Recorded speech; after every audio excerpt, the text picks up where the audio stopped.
Reuters is saying now that it's hearing on local media that 15 foreign hostages have escaped. I mean, what do you make of this? Well, I mean, it's just popped up. It's been reported by Algerian television called An-Nahar.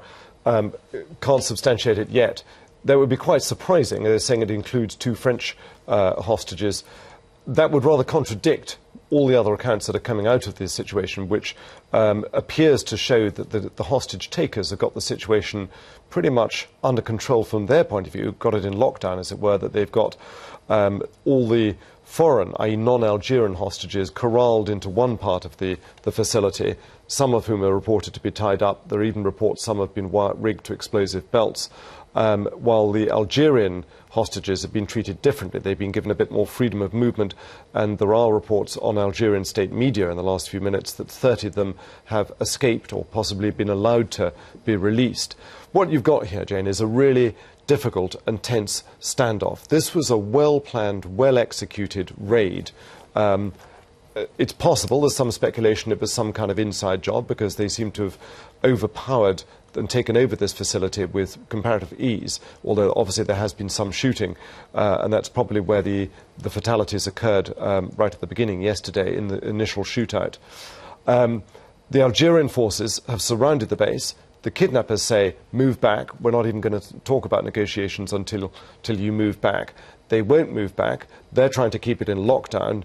There are various demands being broadcast through the Mauritanian, that's one of the neighbouring countries to the west, the Mauritanian media, purporting to be from Al-Qaeda, from these people, demanding that the French stop their military assault against Islamists in Mali. I mean, it's unbelievably complicated, all of this. It could be all about money. I think it's more complicated than that. I think it's probably a mixture of jihadist demands, releasing prisoners, stopping the action in Mali. But ultimately, the group, if it is Mokhtar Mokhtar, who is the lead kidnapper, and that's certainly what's widely reported, this guy has a track record of carrying out a lot of successful kidnappings of mostly Westerners, but his group have also taken Algerian hostages, and they've made a lot of money out of it. And just a brief thought, Frank, about the diplomatic sensitivities, if you like, where the balance lies is obviously for the Algerian authorities, it's happening in their country, but anyone with a nationality that is caught up in this is concerned. Where does the balance lie, the British involvement and so on? Sure. I mean, the Algerian government, to use this awful expression, has the lead on this, which means basically the problem rests on their doorstep. David Cameron spoke to the Algerian Prime Minister, Mr. Kabila, yesterday after the Cobra meeting. They've had another Cobra meeting today, and they will be looking at ways to resolve it.